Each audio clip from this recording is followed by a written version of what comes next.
अस्सलाम वालेकुम। उम्मीद है आप सब खैरियत से होंगे। मैं हूं अफसाब अहमद और आज हम बात करेंगे इन एंड आउट फार्मूला के बारे में। आउट मतलब हम, मेरी फीलिंग्स, मैं हैप्पी क्यों नहीं हूं, मैं एंग्जाइटी के अंदर हूं, मैं डिप्रेशन के अंदर हूं, मैं वो चीजें अचीव नहीं कर पा रहा जो मुझे करना चाहिए, मेरे दोस्त खुश हैं, इंस्टाग्राम पे सारे लोग खुश हैं, why I am not happy. ये आउट है। और इन क्या है, ऐसी क्या वजूहत हैं जिसकी वजह से मैं ये तमाम चीजें फील कर रहा हूं। और फिर मैं बात करूंगा एक वाकये की जो कि आज मेरे साथ हुआ। मैं जा रहा था और एक बच्चा फुल अपने मूड में था, 4 साल का बच्चा फुल एंजॉय कर रहा था अपनी मोमेंट। आप कभी ना कभी वो ऐसे बच्चों से कभी मिलते हैं जो कि अपनी दुनिया में मगन होते हैं एंड दे डोंट नो कि इर्द गिर्द क्या है, क्या हो रहा है। तो वो बच्चा उसी मूड में था और मैं जब उसके पास से गुजरा तो मैंने चाहा कि मैं गाड़ी रोकूं और देखूं उसको और कि वो क्या कह रहा है। और ऊंची ऊंची चीखें में कुछ बोल रहा था। तो मैं जैसे उसके पास गया, मैंने गाड़ी, तंदूर की दुकान थी तो गाड़ी रोकी, उसके अब्बू तंदूर से रोटियां ले रहे थे। तो उसने ना, वो क्योंकि फुल मूड में था, उसने गाड़ी के अंदर शीशे के अंदर से ना मुझे यूं पूरे अल्फाज बोले और क्योंकि वो कुछ गुनगुना रहा था। तो जब मैं गाड़ी रोकी तो मैंने उसको देखा तो वो कह रहा था, कुड़ी दारू सी वर्गिया, कुड़ी दारू सी वर्गिया। और मैं निकल पड़ा और मेरा एकदम से दिमाग किसी जगह पर पहुंचा। तो वो मैं आपको इस वीडियो के अंदर भी बताऊंगा कि क्या मेरा दिमाग कहाँ पे जाके रुका, क्या मैंने सोचना शुरू कर दिया। और अगर आपको पंजाबी समझ नहीं आती तो कुड़ी दारू सी वर्गिया का मतलब है कि कुड़ी, लड़की, शराब, शराब की तरह है, लड़की शराब की तरह। शुरू करते हैं अपने इन एंड आउट फार्मूला के बारे में और उसका इस बच्चे की कहानी से क्या लिंक है। तो शुरू करते हैं कोड ऑफ द डे से, good in good out, garbage in garbage out. आपने जरूर सुना होगा, अच्छाई देख रहे हैं तो अच्छाई निकलेगी। आप चीज देख रहे हैं, जो कंज्यूम कर रहे हैं, वही चीज आपके हो रही होती है। For example, if I am a traveller, आप ट्रैवल वीडियोस देखेंगे। अगर मैं कुकिंग से बहुत शौक रखता हूँ, आप कुकिंग के ऊपर वीडियोस देखेंगे। अगर मैं फॉर एग्जाम्पल पेंटिंग करता हूँ, आप पेंटिंग की वीडियोस देख रहे हैं। मैं बुक्स पढ़ता हूँ, आप बुक्स की वीडियोस देख रहे हैं। मैं ट्रैवल ऑन एंड ऑफ कर रहा हूँ, उसके व्लॉग्स आएंगे तो आप वो भी देखेंगे। हमारी जो माइंड है ना, ये एक फैक्ट्री है, इसमें जो डालते हैं दूसरी तरफ से प्रोडक्ट निकलती है। तो वो 3 चीजें ऐसी हैं जो इनपुट्स हैं, जिनका आपकी जिंदगी में इन्फ्लुएंस होता है और आपकी आउटपुट में जिंदगी या तो हैप्पी होगी या डिप्रेस्ड होगी, मिजरी में होगी, बुरे हालात में होगी या अच्छे हालात में होगी। तो ऐसी क्या वजह है, ऐसी क्या इनपुट्स हैं जिसकी वजह से आउटपुट में इंसान दिन ब दिन ग्रो कर रहा होता है, जीत रहा होता है। आप कहते हैं यार, ये कल इसके पास ये था, आज ये दिन ब दिन तरक्की कर रहे हैं। तो ऐसी क्या वजह है कि कुछ तरक्की कर रहे होते हैं, कुछ तरक्की नहीं कर रहे होते और कुछ मिजरी में जा रहे होते हैं, डिप्रेशन में जा रहे होते हैं, एंग्जाइटी के अंदर जा रहे होते हैं, परेशान हो रहे होते हैं and they need a way out. तो ऐसी क्या इनपुट उस फैक्ट्री, उस माइंड की फैक्ट्री के अंदर जा रही होती हैं? वो होती हैं 3 चीजें: books we read, shows we watch, the friends we keep. So पहली बात पे आते हैं। एक रिसर्च के मुताबिक एक एवरेज मिलियनर अराउंड 2 से 3 किताबें पर मंथ पढ़ता है, जो कि 25 से 30 किताबें एक महीने के अंदर होती हैं। और अगर आप उनको 30 साल के अंदर देखें तो ये अराउंड 1000 किताब बनती है। So you can't read every book, लाखों करोड़ों किताबें हैं, but you read only 1000 something. 30 साल के अगर टाइम पीरियड के अंदर देखें, 2000, 3000, 4000 किताबों के अलावा यू कांट रीड एवरी। तो आप कोई भी किताब नहीं पढ़ सकते, आपको बड़ी स्पेसिफिक किताबें पढ़नी होती हैं। एंड मेरा बिलीफ ये है कि मेरी लाइफ मेरी जिंदगी का सबसे बड़ा प्रोजेक्ट है और मुझे अपनी लाइफ को बेहतर बनाना है। इसलिए मैं सेल्फ हेल्प बुक्स पढ़ता हूं ताकि मैं अपने आप को इंप्रूव कर सकूं। तभी अगर मैं अपने आप को इंप्रूव, अपने आप को बेहतर कर सकता हूं, देन मैं किसी और को बेहतर कर सकता हूं और मैं इम्पैक्ट क्रिएट कर सकता हूं। हम पढ़ना सब जानते हैं, बट बहुत कम लोग किताबें पढ़ते हैं और उनमें से भी बहुत कम लोग हैं जो जानते हैं कि उन्हें क्या पढ़ना है। और मुझे भी रिसेंटली पता लगा कि मुझे क्या पढ़ना है। फॉर एग्जाम्पल, कुछ दिन पहले मेरी 66 डेज की स्ट्रीक हुई है एक हैबिट के ऊपर, और कुछ 2 नई हैबिट्स की 66 डेज की स्ट्रीक होने जा रही है 2 दिन के बाद।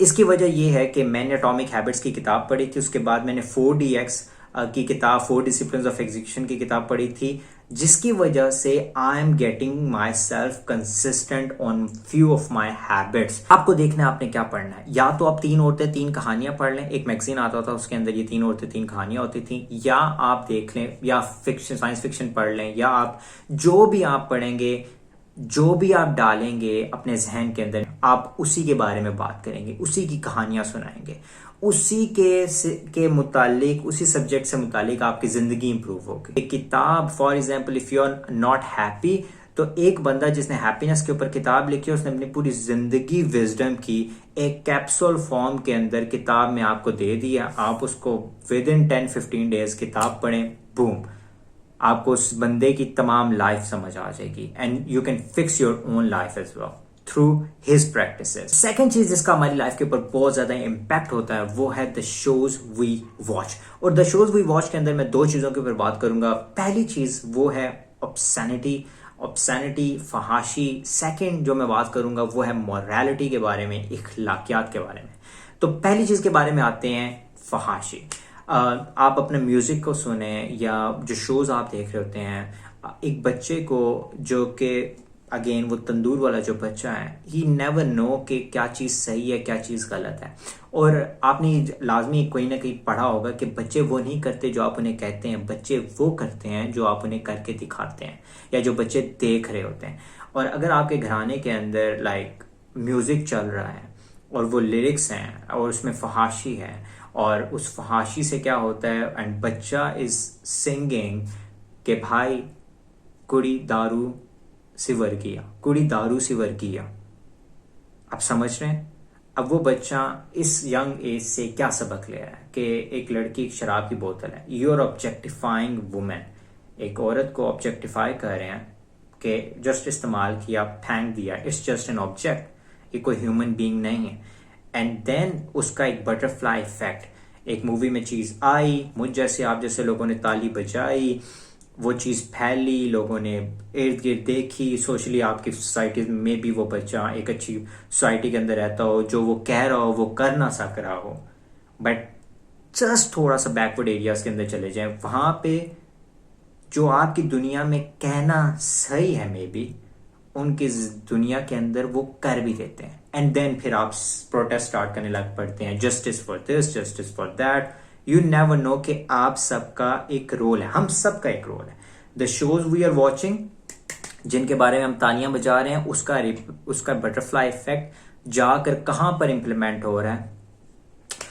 दूसरी हम बात करेंगे मोरालिटी के बारे में। मोरालिटी, इखलाकियात, और वो इखलाकियात हमारी सबसे ज्यादा वजह जो हमारी बन रही हैं हमारे घरानों की, इतने घराने टूट रहे हैं, एक सास के लिए बहू विलन है और बहू के लिए सास विलन है, एंड इट्स ऑल अबाउट सास बहू के ड्रामास और एक गलत एंड की स्टोरीज। मे बी वो एक 100 लोगों में से एक बंदे के साथ वो स्टोरी होगी and you just portraying it, आपको राइट मिल गया वो पोर्ट्रे करने के लिए। तो आप जाएं जरा थर्ड वर्ल्ड मोहल्लों के अंदर, कभी बैकवर्ड मोहल्लों के अंदर जाएं, वहां पे ऐसी ऐसी स्टोरीज हैं, आप उनको लेकर आए, आप उनको पोर्ट्रे नहीं कर सकते, वो इतनी बुरी स्टोरीज हैं। So there should be a fine line कि हमने अपनी अवाम को दिखाना क्या है। And if you are just trying to show them in soaps, ये सोप जो है ये बहुत बड़ा फितना बन गए हैं कि एक बच्ची जो कि छोटी उम्र से 10, 11, 12 साल की उम्र से एक ड्रामास की कंसिस्टेंसी देखती है जिसमें सास उसके लिए सिर्फ विलन है, विलन है, विलन है, विलन है, एंड फाइनली वो मैरिड हो जाती है और उसकी शादी हो जाती है, उसके दिमाग में क्या चीज चल रही होती है। एक सास जो कि जिसको सिर्फ ये ड्रामा दिखाए गए कि बहू बुरी है, बुरी है, बुरी है, बुरी है, एंड फाइनली जब उसकी एक बहू आती है तो फिर क्या होता है। तो आप अपने इर्द गिर्द देखें क्या हमारे कल्चर के अंदर, ज्यादा दूर जाने की बात नहीं, आप अपनी फैमिलीज के अंदर देखें, आप अपने इर्द गिर्द फैमिलीज के अंदर देखें क्या हो रहा है। क्या सास बहू ये लड़ाइयाँ, खानदानी लड़ाइयाँ, झगड़े नहीं हो रहे हैं। तो इसका क्या मतलब है, कहीं पे इनपुट में मसला तो नहीं आ रहा जहां पे ये आउटपुट क्योंकि मसला कर रही है, तो मसला कर रहे हैं the shows we are watching, जो कि हम अपने बच्चों के साथ बैठ के शोज देख रहे हैं। हमारा पूरा फैमिली का एक ब्रेक डाउन हो चुका है, जिसकी वजह से रिसेंटली इमरान खान ने एक इनिशिएटिव लिया है कि हम एक क्वालिटी चीज निकालें मार्केट के अंदर और लोगों को, इन प्रोड्यूसर्स को मालूम हो जाए कि यू डोंट नीड इखलाकियात से गिरना और फहाशी दिखाना, इससे चीज बिकेगी। Big example is Ertugrul Ghazi, family show, इखलाकियात के आला दर्जे के ऊपर, फहाशी नो फहाशी और top rated season. So the shows we are watching, ये हम जो देख रहे हैं उसका हमारी लाइफ पे इम्पैक्ट जाता है and we need to take care. क्योंकि शोज जो होते हैं वो पॉपुलर बन जाते हैं और ना चाहते हुए भी हम अपनी जिंदगी के अंदर वो कैरेक्टर्स इन्वॉल्व कर लेते हैं, हम उनका रूप धार लेते हैं. फॉर एग्जाम्पल, जस्ट छोटी सी एग्जाम्पल दूंगा. अर्तुगरुल गाजी बहुत मशहूर हुआ, एवरीवन इज थिंकिंग अबाउट कि मैं अर्तुगरुल गाजी हूं. Even me, I was telling some people around me कि यार at this point I'm Ertugrul Ghazi, I'm doing this and that. और यही इम्पैक्ट आप छोटे छोटे बच्चों, बड़ों बड़ों लोगों को देखें. Someone is becoming Turgut, someone is becoming बमसी.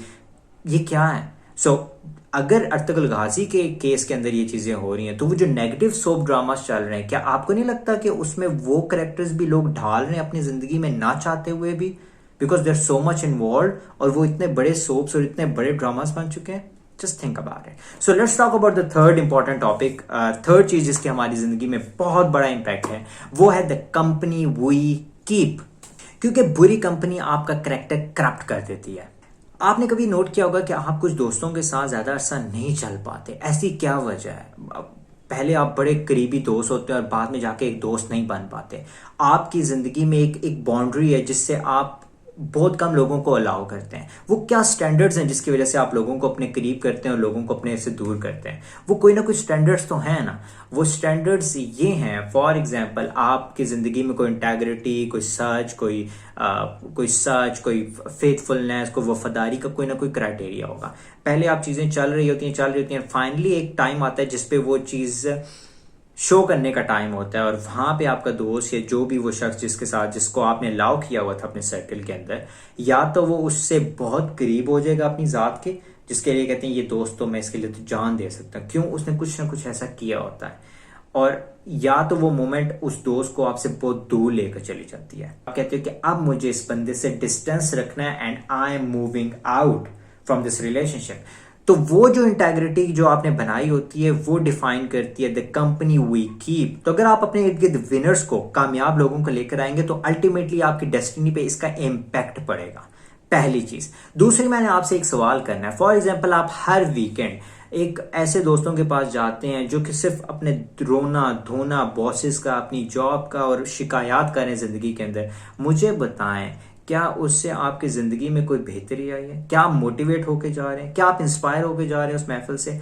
अगर जवाब ना है तो ये बेहतरीन टाइम है कट ऑफ करने का उस कंपनी से. क्योंकि आपको नहीं मालूम, आप आहिस्ता आहिस्ता वही कंप्लेन करने वाले, वही लूजर इंसान बनते जा रहे हैं. इसकी एक छोटी एग्जांपल मैं ये देना चाहूंगा कि आपने फ्रॉग की वो एग्जांपल सुनी होगी, गर्म पानी वाली. उसमें दो बड़ी इंपॉर्टेंट चीजें हैं. अगर आप मेंढक को एक उबलते हुए पानी में फेंकेंगे ना, तो वो जंप करेगा और वो निकल जाएगा, ठीक. लेकिन मेंढक को पानी के अंदर डालें, गरम, नॉट गरम पानी, एक नॉर्मल ठंडा पानी, और आहिस्ता आहिस्ता उसको चूल्हे को आहिस्ता आहिस्ता उसको हीट अप करने लग पड़े.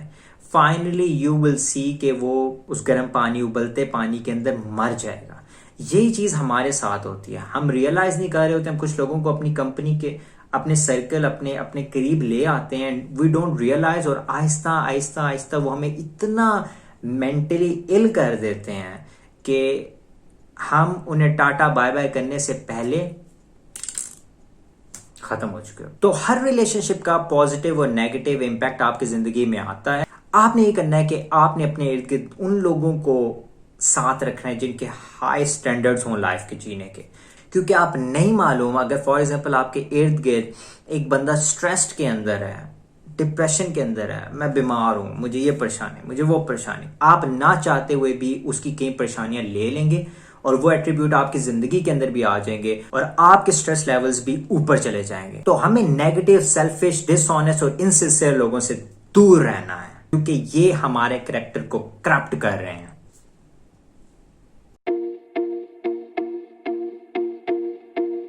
उम्मीद है आपको ये वीडियो बहुत अच्छी लगी होगी, और इस वीडियो के साथ हम करेंगे इख्तिताम अपना. लाइक जरूर कर दीजिएगा अगर आपको उम्मीद है आपको ये वीडियो पसंद आई होगी. कमेंट कर दीजिएगा, कमेंट में मुझे बताइएगा what do you feel, and then I will reply. I want to generate the talk around this topic, क्योंकि मेरे दिल के बड़े करीब है. एंड डू शेयर, क्योंकि क्योंकि हमारे इर्द गिर्द जो दोस्त हैं उनको ये चीज़ें देखना लाजमी है, क्योंकि अगर वो नहीं देखेंगे we are also living with them. तो अगर हम उन्हें अच्छा कंटेंट नहीं दे पाएंगे अल्टीमेटली हम इफेक्ट होंगे। तो शेयर लाजमी कर दीजिएगा, सब्सक्राइब लाजमी कर दीजिएगा, ताकि इस तरह की वीडियोस मैं और बना सकूं और आपके साथ शेयर कर सकूं, और बेल आइकन के ऊपर लाजमी टैप कर दीजिएगा। तो मुझे दें इजाज़त, अल्लाह हाफ़िज़।